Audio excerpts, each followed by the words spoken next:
operations or training or project management. We want to have those numbers and quantifiables in there because they stand out to employers.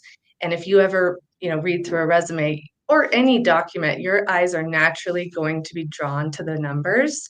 So making a resume results-based and quantifiable is my main focus.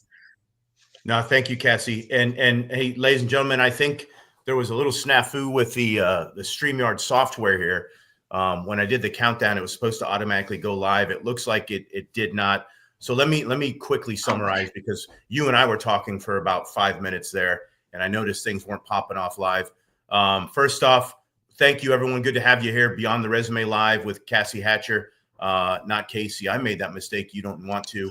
And she's someone who personally helped me as I transitioned with my resume, with my LinkedIn optimization, and several other things. And we'll kind of refresh that. I'm also happy to be coming to you live. I got my Marine Raider Foundation swag on as I support the foundation. And for the first time ever, I've got my own personal brand here with S2 Stalker Solutions. Again, something that I'm proud to do, that I no longer serve actively, so I can represent my own brand.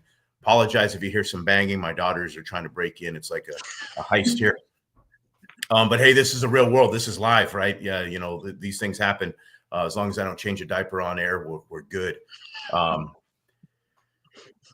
Cassie, you helped me out a lot as I transitioned. I only knew what I didn't want to do. And we talked a little bit about that. Can you summarize? Because I apologize, we weren't live at the time. And for ladies and gentlemen, again, apologies on that. If you want to share your comments in there, questions you have, maybe about your own resume, where you're watching us from, please chime in and post your comments here as you're following. But real quick, Cassie, a little bit about you and what makes you special in this area. Yeah, absolutely. So I'm the CEO of Career Confidence Resumes, and I focus on both resumes and LinkedIn optimizations. We also do executive bios. I have myself and a team. So if I say we, I'm also talking about some of my team members. But my main focus is on military. So I'm a military brat. Both of my parents are retired Air Force. So I like to say that I have one foot in the military world and one foot in the civilian world. And I kind of try to merge the two. But I love what I do. I love my clients. I was talking to Scott before this, that is really my exclusive focus, because I feel like military and veterans are just the best people to work with. You have great quantifiables to work with, and it's just fun to get to do what I do. Yeah, and you were very helpful to me, very, very helpful, taking 31 years and putting it on 2 pages, and we'll get at that in a minute. Dave, good to see you, brother. 29 Palms, my old stomping ground, 1st Battalion, 7th Marines, and RCT 7. And I know what you're doing out there. Thanks, Dave. Thanks for all you do. And Dave is a teammate of mine. Actually, when I retired, he gave me some books. He gave me some guidance. And he's always been there for me. We kind of retired roughly the same time. He did a little bit before me. So if you're in the service today, you're in the military today, serving, or perhaps you're a veteran, what would you want them to? Let's start with those that are still on active duty, or even the reservists, but they're serving today. What should they be thinking about? Because eventually, whether they do 4 years or 40, they're going to get out. What should they be thinking about in terms of preparing for the transition, specifically as it relates to your services, Cassie? I would say the biggest thing is to start early. I have people that are just a month or two out that haven't even put their resume together, and it's panic mode at that point. And that is not a good place to come from. When I have people now on the opposite end of the spectrum, I also have people, 3 or 4 years out that I'm like, hey, let's hold off on doing a full resume right now. But what you should be doing is making sure that you have all of your documents together. So your evals, your award write-ups, your VMET, your JST, any training records, and making sure that you're capturing all of your accomplishments. So especially, quantifiable numbers, dollar amounts of assets you're responsible for, dollar amounts of projects or programs, any type of operations budget, really. and also cost savings. And I know a lot of people think like, I don't save money in the military. Like, that's not even part of my job. But if you have, let's say, an equipment turn-in program where you're having people turn in equipment and you're ultimately saving the government money and not having to repurchase that equipment, you are saving money. So keeping track of those is something you can absolutely do now. I'd say the second one is networking. Yeah. Getting on LinkedIn now. I know a lot of Yeah. people say, I don't want to do social media. LinkedIn is not, I mean, it is social media, but it is also your online resume. It's your network, it's a job search platform, and you have to be on it. And you really want to start figuring out who those connections are. Not just that you have like in your past, but people who are already doing what you want to be doing, asking them, what was the onboarding process like? What is the company culture like for a veteran? That networking is going to be invaluable.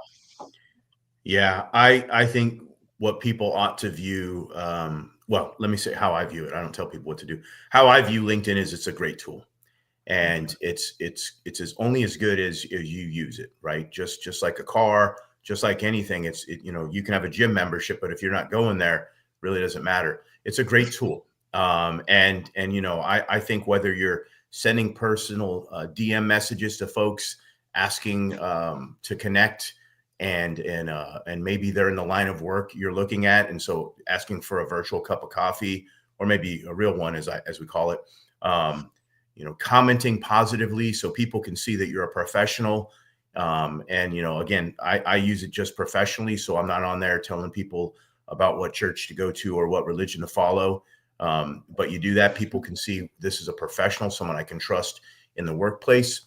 And then sharing things that are relevant to the type of work you want to do, right? So if you're an auto mechanic, maybe you're sharing photos of you working on an engine or rebuilding a car or things like that, so that when people think of your last name, they think of that thing.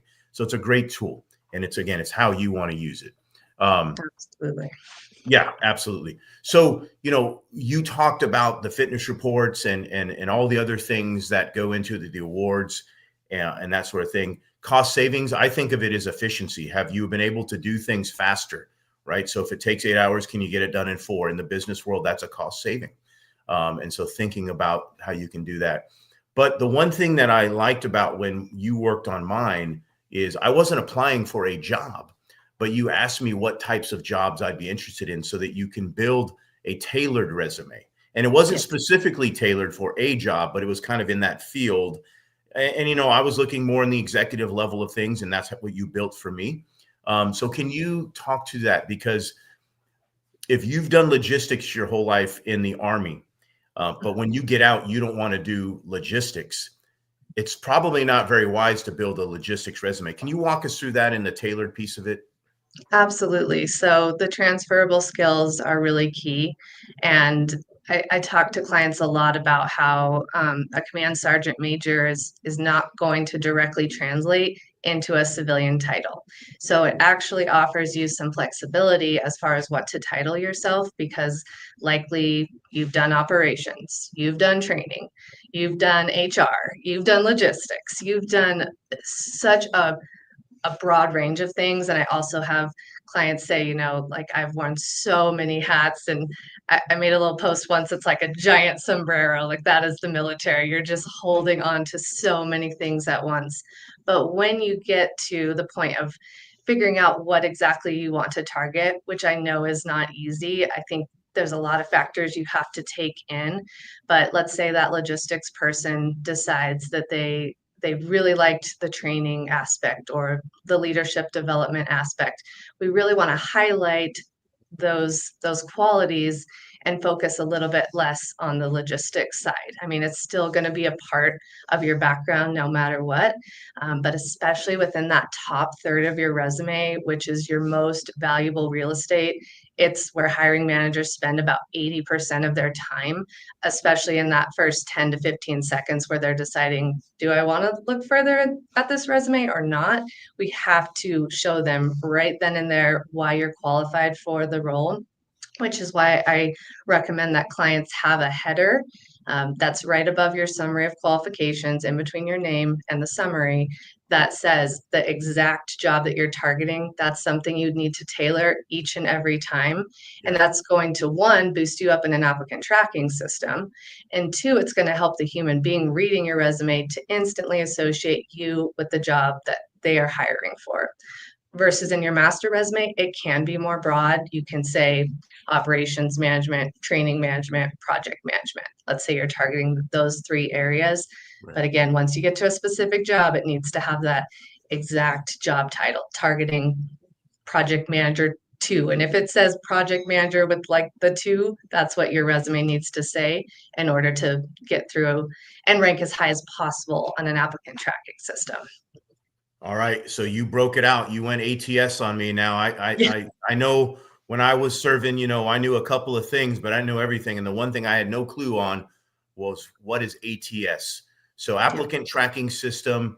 Cassie, if you could tell those out there that were really ignorant, just like I was, what that is, so that they understand the process, because they write this piece of paper, it goes into the cyber world, and they never hear anything again. What is ATS? Yeah, it does feel like a black hole sometimes, which is why I wouldn't rely specifically on just applying online. But essentially, it's the AI now. I used to call it robots reading your resume, but they're getting more and more sophisticated every day, where it's comparing your resume to the job and what parameters the recruiter or hiring manager has set up. And those parameters can range from key skills to experience to wanting to see that job title in your past experience. It can even be location and zip code. So I will ask clients who have been applying a lot and they're not getting traction. Okay, how quickly are you getting an email back saying that you're not qualified? If it's within like a week or two, you're probably not hitting a knockout question, but you're also not ranking high enough on an applicant tracking system. But if it's immediate where it says, oh, sorry, you're not qualified for the role, that's almost guaranteed that there's some type of knockout question that you are coming up against. So reading, there's some great tools out there. The one that I use is called Job Scan, and I include that in every resume package that I do, because not only do you need your resume to rank really well in ATS, but you need to get into that job application quickly, because it's funny because I made a post at the beginning of the year as one of my most popular of the year, and it had 8 jobs that were open that I felt like were good for military. And within hours, I'm at literally a couple hours, those jobs had been closed with over 100 applicants. So you Wow. have got to be ready and get on it quick, especially right now. I've never seen it going so fast and so many applicants coming in so quickly. Yeah. Yeah, that's both a good problem and a bad problem, right? Is how do you stay alert to all these things? What I have found is, again, back to what we spoke of earlier, is the power of the network, both for the jobs that are out there that you can apply for, but oftentimes, and even to this day, I will get at least one a week, someone reaching out to me, "Hey, Scott, are you interested in this?"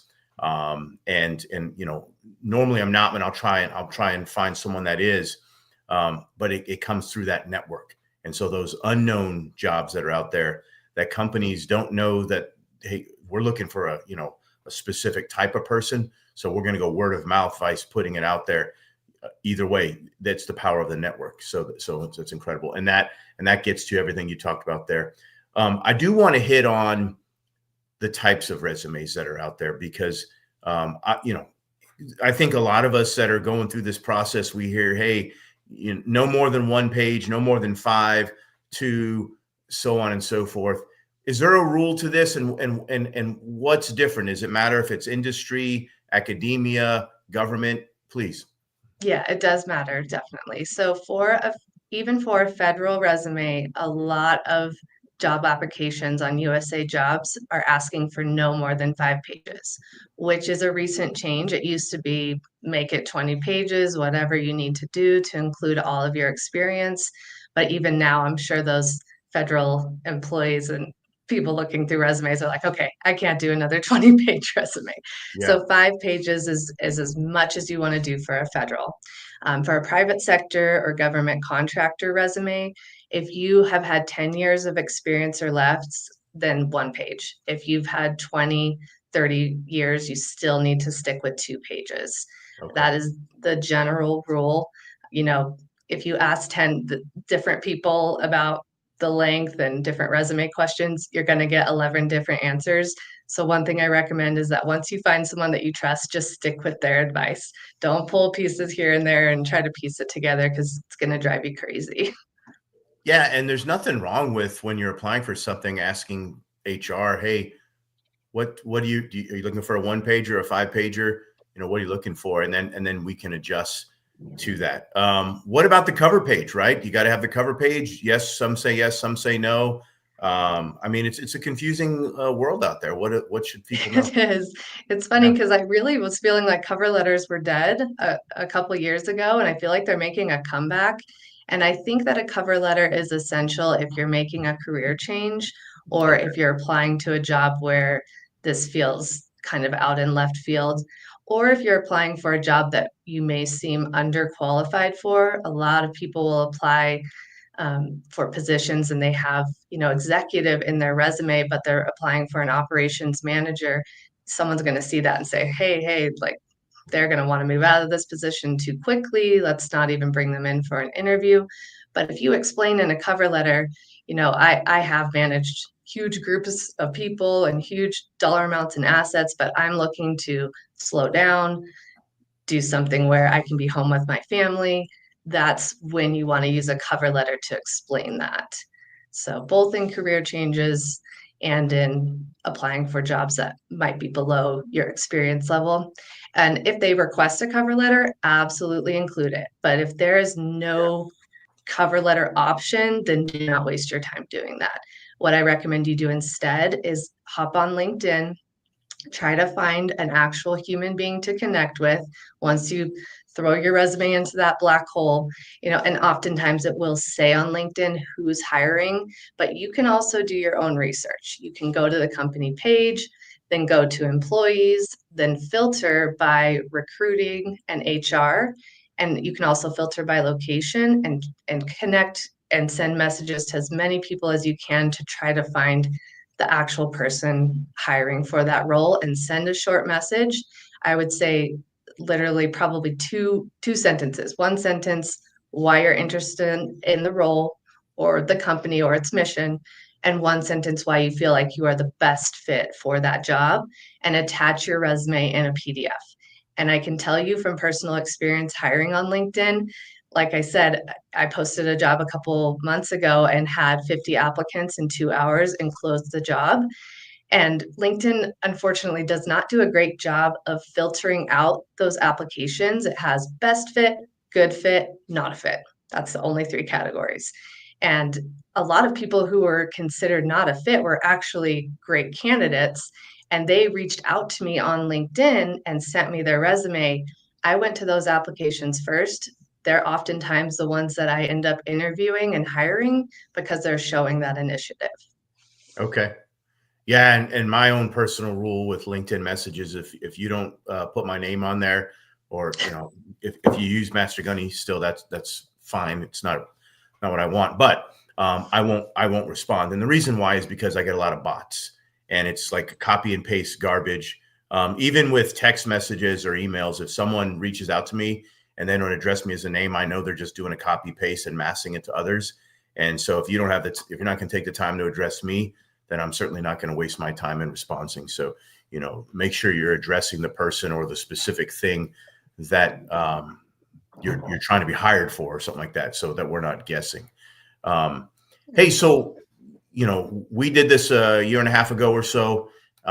You've been doing this for quite some time now. What are some trends in this world of resumes that, especially in the next 6 months to a year, I'd love for the folks that are listening to be aware of, so they start thinking about this now, and anything beyond that you think that we ought to be prepared for? Yeah, absolutely. Well, the obvious one is AI and Chat GPT. I went to a career thought leaders conference in 2023 that we were just starting to talk about it. And people were talking about crafting their resumes through ChatGPT. I absolutely love ChatGPT. I use it daily. But when you ask it to write you, let's say you take your fit reps and upload it and say, write my resume, a lot of the times it will make up information. So you have to be really careful. I do absolutely use it to say, okay, find more ways to quantify this. Right. And it will get it, but fill, say, leave it blank, leave the quantifiable blank because it will make up metrics. So Right. it's definitely a great tool to just give you prompts and ideas. I also have been training custom chat GPT to do better at civilianizing military information, and I'll drop the link to that because it's such a great tool. You do want to be careful entering in, of course, like make sure that you don't enter in any personal information and any classified information. I feel like that's obvious, but I'm just going to throw that out there. You absolutely You want to would be hope careful with so. that. You would hope, but Yeah. you don't want the black suits knocking at your door or anything. Um, but the trend that I've been seeing has actually been that people have been creating resumes that are stronger than ever. And I definitely attribute that to ChatGPT. So a lot of the things that I'm doing right now is resume reviews. So I'll let people know, hey, like your resume is actually, let's say on a scale from 1 to 10, your resume is probably a 7. If you can tweak this and do that and change your template, and I think you're going to be at 10 out of 10 once you do that. So that's kind of the direction I'm heading as well, because I will not charge someone where I'm going to go in and just make a few tweaks. I'm not going to charge someone $1,500 to do that. I do a $50 to $100 resume review and send people on their way. So that has been quite the change to see resumes that are actually pretty stellar coming through. That's good to hear. I mean, that's good to hear that we're seeing stellar ones, vice, the opposite of disasters, which is where I was, right? I had nothing. I had nothing. And GPT, I mean, certainly, the level of AI that we have today has evolved, but it was just kind of getting there. I use GPT every single day, multiple times a day on my laptop, on my phone, Yeah. all forms of AI. I use it all the time. But just like LinkedIn, just like other things, it's a tool. It's not the answer. It's a part of all of these tools that I think are very helpful. But like you, Cassie, I have used it before and told it specific things. Even won a math equation for a golf tournament. I needed to get 4 players together every single day, different of 16 over 4 days, and it couldn't figure out what I was trying to do. It just became too much of a mess. And so I had to put it in the corner and break out, my old school math skills. But you have to keep an eye on that thing. Now, I don't think it's going to be to the level of stolen valor, like it's going to say, "Hey, Scott is a Silver Star recipient" or something silly like that. But it potentially can put other things in there because it's trying. It's not really general AI yet. It's trying to think of what you want based on the rules that it has. And so just make sure you keep an eye out and you review it yourself, because once you submit that, that's your last name. And that's saying that I've done X, Y, and Z, and this is what I'm prepared to do. So great point on that. So AI, you're seeing a lot more of now. Yeah, absolutely. And I can pick it up just because I use it pretty frequently, and also just to stay engaged with the audience. I am curious if you guys want to drop in the comments on a scale from 1 to 10 where you feel like your resume is. I'm just kind of curious where people think they're at. But yes, so AI will create phantom information, but you can get it to write better. So if in addition to saying civilianize, this information, you can say, okay, now target it towards what we are talking about, project management or HR, and it will help to filter that out. I also recommend that you ask it to take your bullet points and put them under headers so that it's really clear to an employer, like here's my HR experience and here's all the bullet points related to it. And here's my project management experience and the bullets related to it. So that will help a lot if you can leverage it that way. And Okay. some people are saying pretty high, 8.7. That's a Oh, you very can see that. specific Okay. I didn't number. know you could see that. Yeah. Yes. 8.7 from Joshua. I don't know. I apologize to LinkedIn user. You, for some reason, your name didn't pop up, but 7 is probably 6 places higher than mine was until I got your support. 8.7, Joshua's coming in hard. I certainly couldn't get the decimal points on mine. That requires too many fingers for mathematics for me. So good on you, Joshua. Good on you there. So, Cassie, you're out in the West. You're out there in Colorado, my former state. So let's go with the Western theme here. We started with the good. Let's now go to the bad and the ugly of resumes. And so what are some mistakes you're seeing? What are some things that you just consistently see over and over so that folks out there can potentially avoid those? Yeah, I would say the biggest one is just it's way too military, where a civilian's going to open that and just not understand what you're talking about at all. So acronyms, got to get rid of acronyms. And it's not just with the military. I have worked with a wide range of industries, and every industry has their own specific jargon.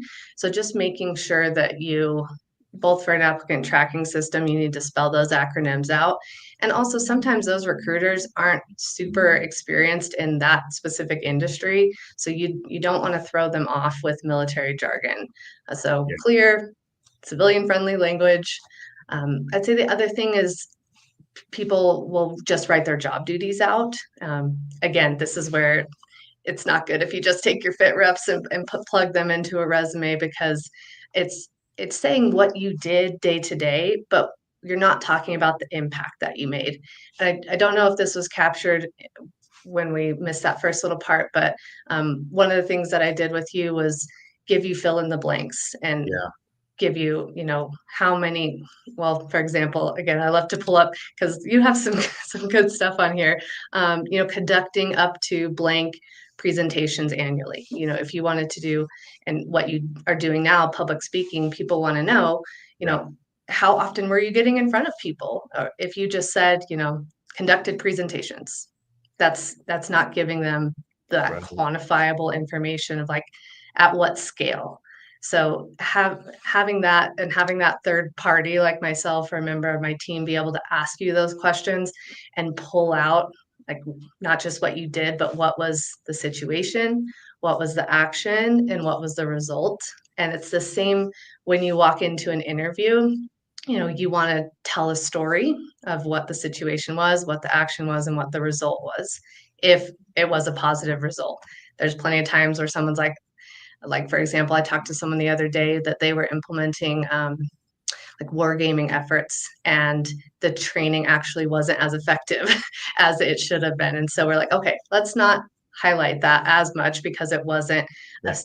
we couldn't say that it increased training efficiency by blank percent. It actually didn't do that. So you want to just focus on those positive results. Yeah, I'd say, and also I do have a lot of people who are using their federal resume for private sector roles. So just you want to make sure that you look at the page length, and again, watch your language, that you are speaking something that civilians can understand. And it's hard to know that when you've been in the military for 30 years. Sometimes it does take that person, that third party perspective, to help you understand what is still too military and what still needs to be civilianized. Absolutely. It's funny, a few hours ago and yesterday, I had a speaking organization reach out to me. I'm coordinating a future speaking engagement with them. And they specifically asked that question: how many do you do? How many have you done? Do you have a speaking reel? Blah, blah, blah. And I was able to quantify that and answer the question. So those things do matter. And again, my resume was geared on things that I wanted to do later, not necessarily the things that I had done. I have no interest in ever being an Intel analyst again.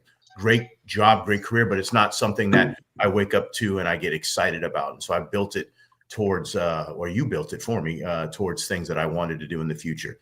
The other thing with acronyms too, and I need to say this, is get them off your LinkedIn as well. Yes. I see these all the time, man. uh, You know, you're not a CSM anymore. You're not like you know, all of these acronyms, unless they're common ones. I think most people know what PMP is and those types of Mhm. things, right? Or you know, an MS in your degree.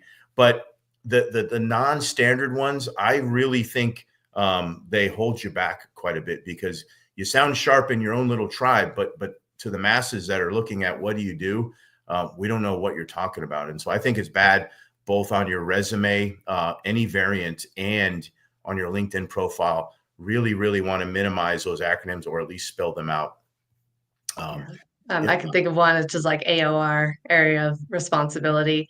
yeah, We can talk, like, tell me, how big was that area of responsibility? Was it domestic? Was it global? What was the square footage of the area? If you worked in Pacificom, let's mention the fact that that covers 50% of the globe. That's a huge area of responsibility. And if you just say Pacificom AOR, that's not going to mean anything to a civilian. So that's one specific example I could give most recently. or if you're in Space Command, you had the entire universe, right? So that's pretty There damn you cool. go. And we don't know where that ends, as I would Mhm. say, or maybe my good teammate Jake, who replaced me, would say. But but the point being, quantify that. Mhm. What are we talking about? AOR. Uh, that's not a language we speak as civilians. We don't hear that, and I am a civilian now, so yeah, you got to get with it. Hey, I want to hit on David Lakey. I call him Dave. He brings up a great point here as it relates to AI. You can see that. Can you tell the difference between AI resumes and those that are written solely by an individual, and then what stands out more? I think I have the answer, but you live in this world. What do you think? Well, let's see. There's a few key things that if I see this, I know it's written by AI. If I see thrilled, I don't know why AI always says the word thrilled. Like when they write when it writes an email, when it does whatever. It will also often use like the same terms. And I'm trying to think of one, gosh, that I've seen a lot. It's like it's not streamlined, but it's something, maybe it is. It's like streamlined through the pipeline. There's just these like certain, AI has it too. We all have jargon. AI Yeah. has specific jargon that once I read that, I'm like, oh yeah, that was definitely AI written. I don't think that's a bad thing as long as you're customizing it. But if you're just straight copying and pasting, you're gonna probably run into problems. And that's another thing is that there are recruiters and recruiting software and AI that's now picking up on AI. So you have to be really careful of that. Just like if you were to submit a college essay, it will tell you what percentage of it was written by AI. Now, again, there's always going to be this software to get around it, AI software that'll make it less AI. But ultimately, it's that you're walking into an interview with this resume. You're the one who has to speak to it. And so you should feel comfortable with what you're writing. So even when I do those fill in the blanks of, can you give me a percentage increase in operational efficiency? And do you feel comfortable speaking to this? Can you say how you increase this operational efficiency? Because if not, I don't want you to walk into the interview and be stumbling because you're like, oh, I didn't write this. I don't know what to say. So that's a key piece as well. It's funny you talk about these key words, because I'm going to flip it here in a moment. I've written evaluations on all the services before. I've even written Marine Corps fitness reports, which is uncommon because normally officers do. But there was always a word I would pick on my airmen, who I love. But they always there. You cannot find an Air Force fit rep that doesn't have the word lauded in it. It's everywhere. Lauded isn't. If I see lauded, I know I'm looking at an Air Force eval.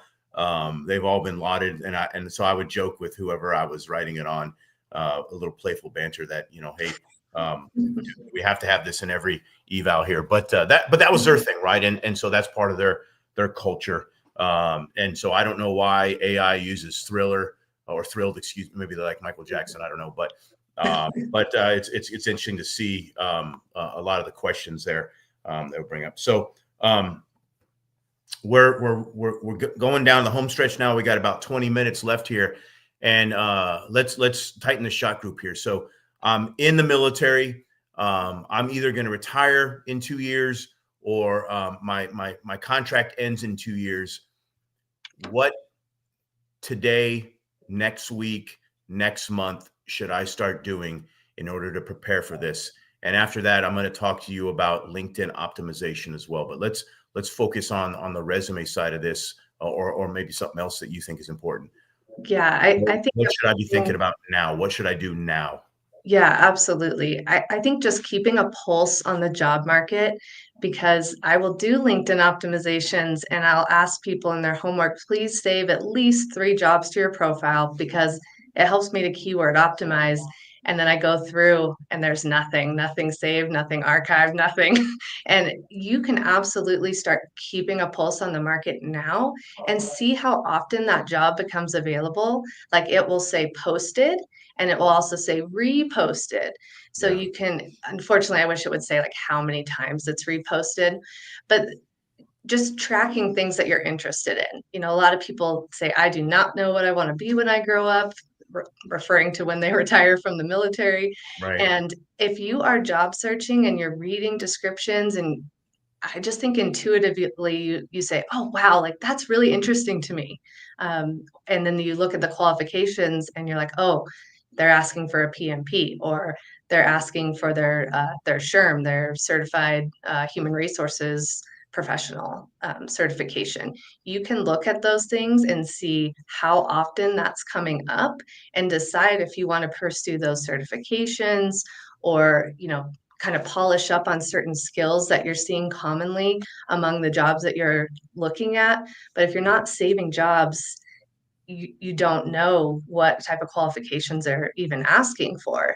So that is something that I wish people would do far in advance. Is it's so simple. You're scrolling through LinkedIn, through the jobs, hit that little bookmark so that you can go back to that later and look at those common qualifications and skills. Yeah, and I want to say something else as well. Listen, when you get ready to get out, a lot of people are going to tell you, "Hey, you're going to be a shoo-in for this. I'll take care of you when you get out." You're going to have people in SkillBridge that think they're going to walk right into a job, and some of that may be true. But I have seen in my brief time, but I talked to others that have been out much longer than me. I've seen it time and time again where none of that comes through, where you're not getting that hookup, where you're not getting the SkillBridge job is not translating into a job offer, all of the above. And so I tell people all the time, even when you have a job, keep your resume wet, especially if you're not in the federal service. Although even now, I mean, today, you know, you just never know. Not to make this anything above what it is, but you just never know.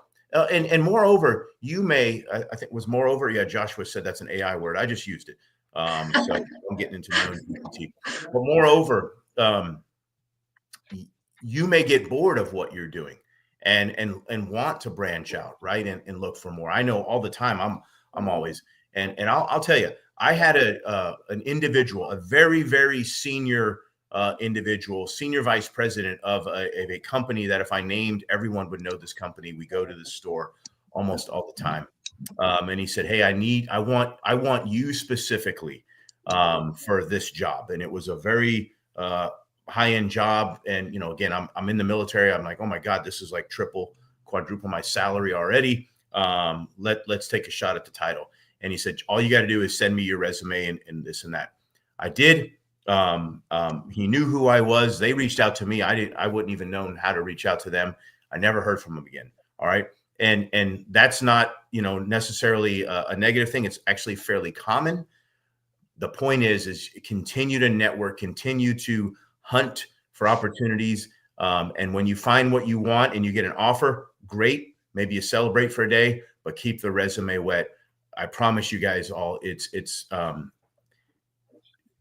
I've heard it all, and the hookups and everything, they're all out there. Cassie, anything to add on that? Well, just to go right along with what we're just about to talk about, same with your LinkedIn. If anything, your LinkedIn needs to be as wet and as living and Yeah. breathing as your resume, because I actually just heard this statistic yesterday. Don't quote me on it because I haven't been able to actually, it comes from a reputable source, but what she said is that 65% of recruiters are finding people through LinkedIn Recruiter before they're even posting the job. So Mm, you have to make sure your LinkedIn is up to date because you never know what opportunities, might become available. And like along with what you said, I've had people who were in a skill bridge or in an internship where at the beginning they said, "Yep, we will have a full-time role ready for you at the end." And then things change in the business, things change in the economy, and they are not able to offer that role anymore.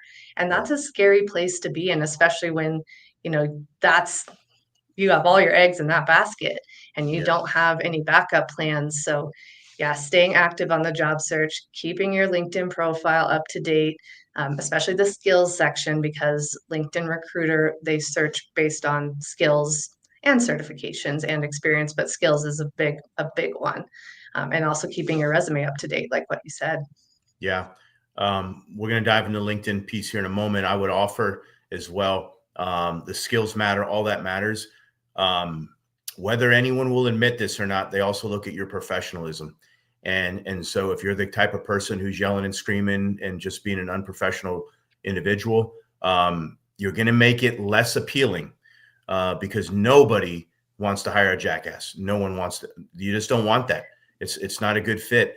And so, if you need professional help, go get it. But bringing it to social media is a surefire way to make sure that you go to the bottom of the pile, not to the top. All right. So that's just me. You do what you want to do. You can do you. Um, you have a service you offer, Cassie, that also helps optimize their LinkedIn. What does that look like? What do you do there? So I do everything from top to bottom. So your background header, having a nice customized background header, because just like your resume, that top third of your LinkedIn profile is your most valuable real estate. And Yeah. so LinkedIn header, your headline, you have 220 characters to work with there. So I really try to, again, this is tricky because unlike a resume where you can change it up every time you apply for a new job, on your LinkedIn profile, if you are targeting, and again, I recommend like three max. We want to talk about operations management. Okay, what was your largest operations budget? Personnel management was the largest number of personnel that you've led, and you want to have those key job titles or skills in your headline, as well as at least one quantifiable metric to back it up with.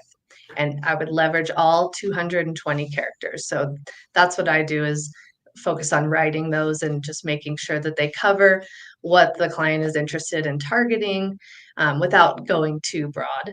And then once you get to your about section, I rewrite everything top to bottom. So the about section, you have 2,600 characters to work with.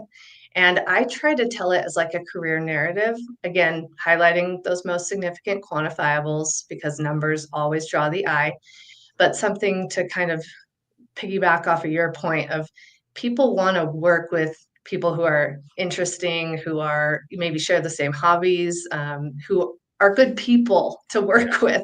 Yeah. So I think having at least one paragraph dedicated towards, I'm a family guy. I'm really interested in golf, and you're going to see me on the golf course every weekend. You talk about who you are outside of just work, because people want to work with people who are good and interesting and fun, and so incorporating that, just one little paragraph, I do think is important. Which is funny because I started working with students. That was the very first thing I did in the university, and I'd say, do not talk about your personal life ever, just stay professional. But now I think incorporating just a little bit of the personal aspect is great. And then also going through, like you said, and making sure that the experience is all civilianized as well and complements their resume, matching up skills based on the jobs that they have saved to their profile. So I can't do as effective of a job if people haven't saved jobs to their profile. And then another thing that really makes your LinkedIn profile stand out that I can't help with is getting recommendations.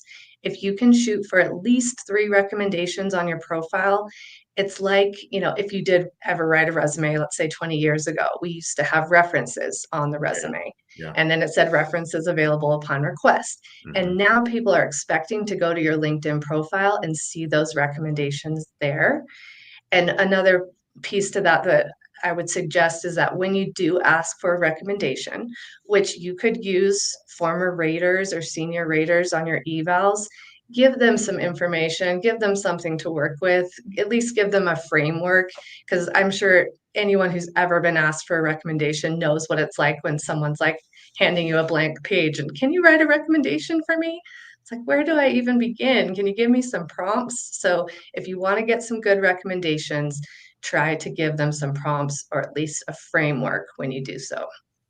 Yeah. Hey, I'm going to shoot on that target again because of the amount of messages I get on LinkedIn asking for certain things. Um, I'm just not willing to recommend anyone that I don't personally know, that I haven't done business with or operated with. And so when you write something to me, you're right.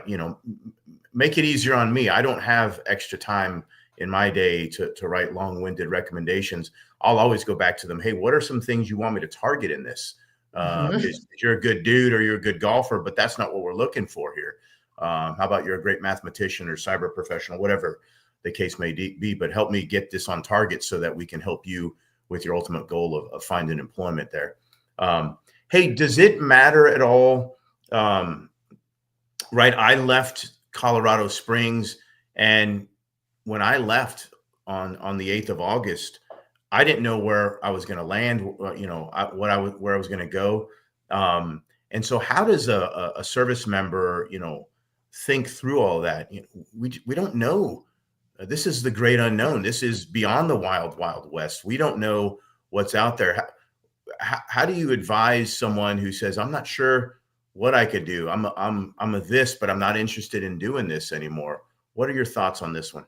So I ask this question almost every initial consultation that I get. I ask people to rank what is most important to them in this next phase of life. Is it salary? Is that the number one? And I need to hit a certain salary. If so, you might need to be a little more flexible on location and hours worked per week. Is it work-life balance? If you are, you don't want to spend 60, 80 hours a week in an Amazon facility managing people on the night shift, you can hit that salary in that position, but you're not going to get the work-life balance. So salary, work-life balance, location, which Yeah. I know that's hard if you don't have location targeted, that can be tricky. Luckily, just one tip before I forget is in your resume, when you do apply for a job within a specific location, but you don't live there yet, you can say target location, city, state, zip, because that is a knockout question for applicant tracking systems. So if you're not within the location, it might knock you out. And then also purpose. So is there a certain mission that you're really interested in, or a certain industry, or maybe you just really love leadership development and that's your main focus. So that's what I would say you need to do some soul searching on and decide what comes first, second, third, and fourth. And I know there's a lot of others, but those are my top four that I always cover and figure out where clients are at. Yeah. And those are personal. They will vary based on the individual. For me, it was location. I wanted to be happy. The other things I believe would come.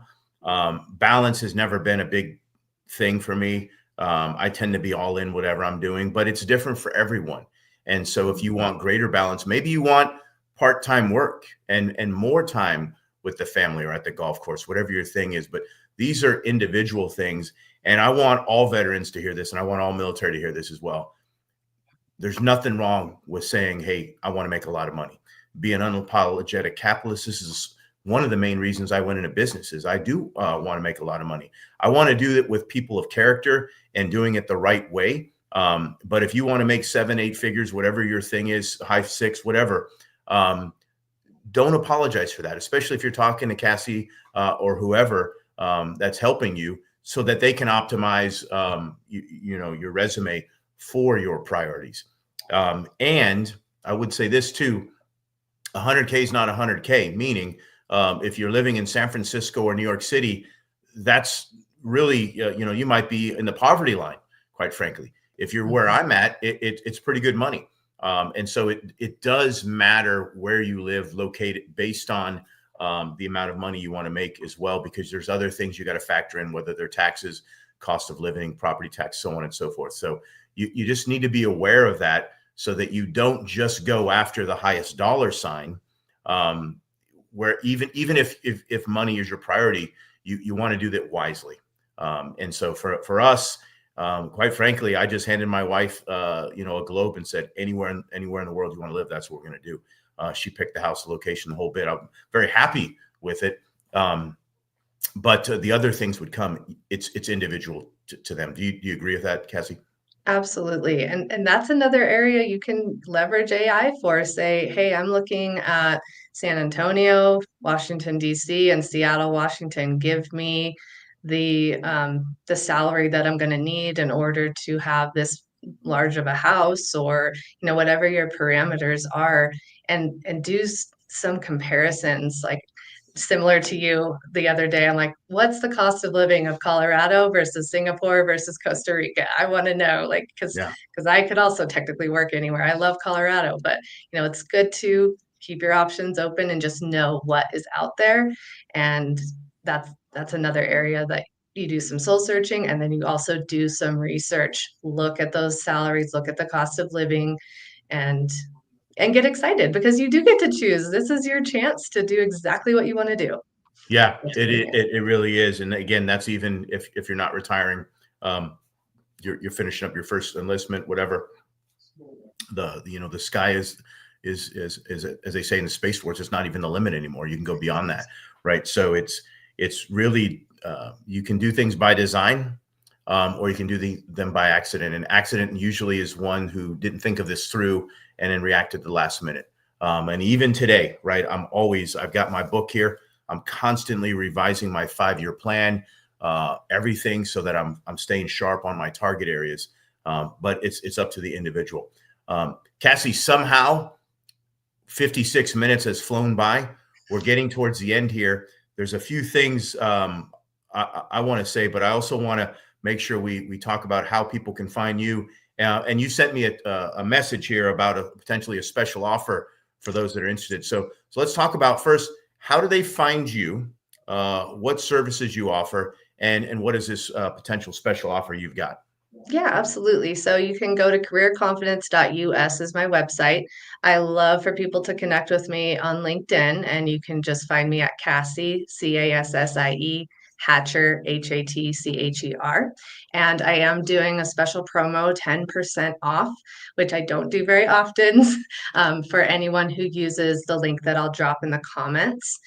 So it's just a contact form. Don't worry. I really just trying to find information, make sure we're a good fit. Like I said, if I don't feel like you're a good fit, or if I feel like you just need a few tweaks to your resume, I will let you know.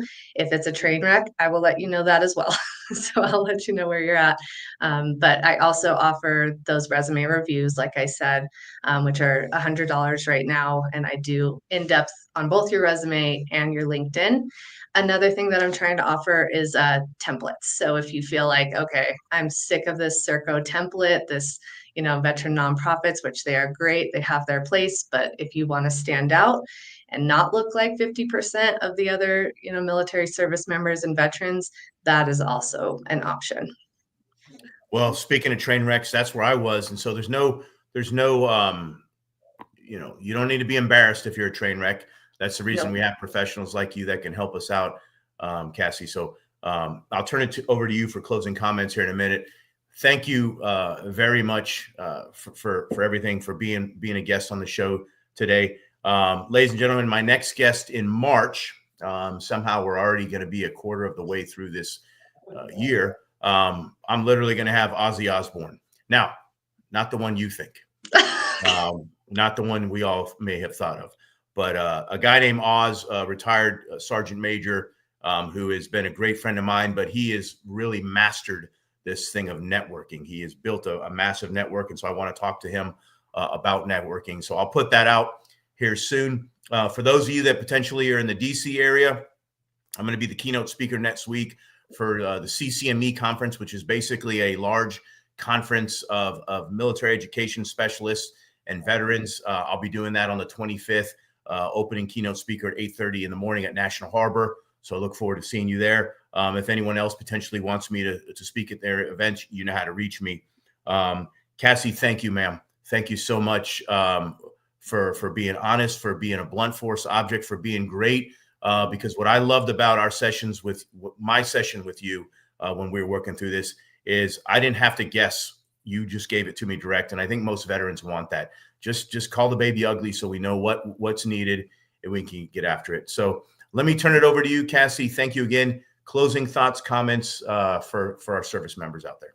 Yeah, well, in addition to being direct, don't worry, I'm also very compassionate. I'm a mom, I am I'm used to sorry, I didn't want talking. to paint you the picture of you're a hard No, ass brain. no, I You did that. That's why I want to just make sure to say that. Yes, I'm on like a good parent. You got to be firm, but gentle, and there's kind of a balance between that. And I love what I do. I love who I work with.